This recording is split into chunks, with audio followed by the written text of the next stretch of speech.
If you love coffee, you must check out the San Francisco Coffee Festival coming to Fort Mason soon. And there's more than just coffee on tap. We've got a couple of master roasters here today to tell us all about it. Jen Apodaca, owner of Mother Tongue Coffee, and Sean Boyd, CEO of Red Whale Coffee. Welcome to Bay Area Focus. Thank you. Hi, thanks. Morning. Glad to have you both with us. So the SF Coffee Festival is the official kickoff to San Francisco Coffee Week. Sean, tell us what we can look forward to at this year's festival. We just got word this morning that there's over 5,000 tickets that have been sold. And so there should be really, really good attendance. Both Jen and I attended the 2019 Coffee Fest. That was exceptional. I know I had a great time. I think probably Jen had a great time. Absolutely. We were coming off some pretty big wins in 2019 for the Golden Bean North America. And so, yeah, it was a lot of fun, and I think it's going to be even better this year. I don't think they had that many people in 2019. It should be a lot of fun. Yeah, bigger and better. And Jen, this isn't what the young folks would call your basic coffee, right? It sounds like you really have a chance to take a dive into some specialties and unique flavors at the festival, huh? Absolutely. There's going to be some really amazing roasters from all over the Bay Area at this event. For us personally at Mother Tongue, it's a really great opportunity because although we have several years experience in coffee, we don't have our own physical location yet. So this is a really great opportunity for us to connect with people specifically in the Bay Area. And this is also a chance to highlight the people who bring these flavors to the masses. And Jen, you've spent time making sure women get some shine with the She's the Roaster hashtag. Why was this campaign important to you? The She's the Roaster hashtag, it was super important to me because a lot of times when people think of coffee roasters, they think of like some guy with a beard and a lumberjack and the plaid. Sorry. But actually, women already roast your coffee. You know, I've been roasting coffee for almost 20 years now. There's a lot, specifically in the Bay Area, there's a lot of really amazing, talented women roasters. So the hashtag was a visibility campaign that was just to sort of like show the public that women can roast their coffee, and we do roast their coffee. And grow it, too. And There's grow it. A lot of women that produce coffee as well. Can do it all. And Sean, you believe coffee has a social impact and can bring people together. How so?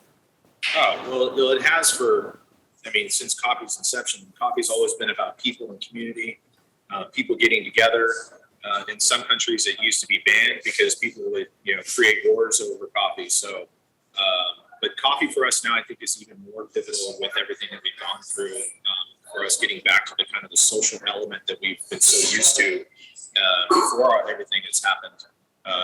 So, coffee is always a focal point for people's day, people's mornings, getting things going, getting things started, and then meeting for coffee or, turning people on to something that's beautiful. So, yeah, I think the social impact of it also, too, for us as a coffee roaster, it goes back to the producers of the coffees year after year, hopefully, and in support of them. And the coffees that we purchase also are at a premium because we base our product first and foremost on quality. So it it removes a lot of that commercial stuff that we tend to see on the marketplace with the mass roasters. And it really puts more focus and emphasis on communities locally as well as where the coffee comes from. And as we both have mentioned, you're both master roasters. Tell us what that means exactly and the road or the process to get there. Sean, you can take this one as well. I think it's really a culmination of many years of experience. But for myself, I came into coffee from food and as a chef. And so the treating of coffee, I always have a thing that I call respect the bean.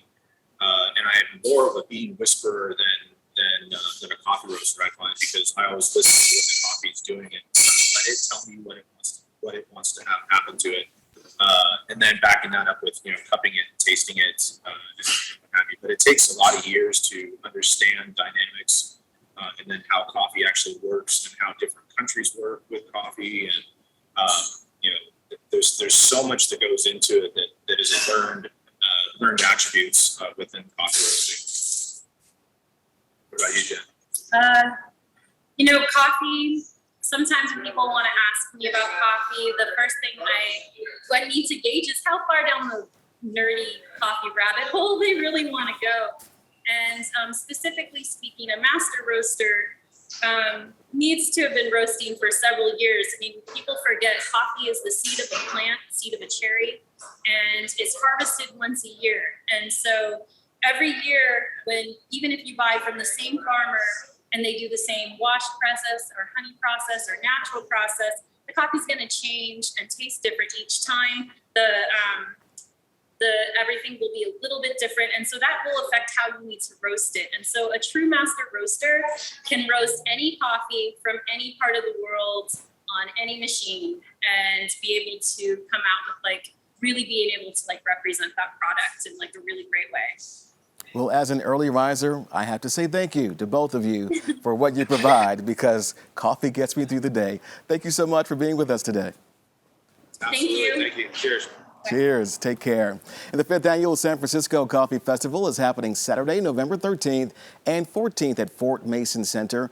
For full schedule and tickets, go to sfcoffeefestival.com.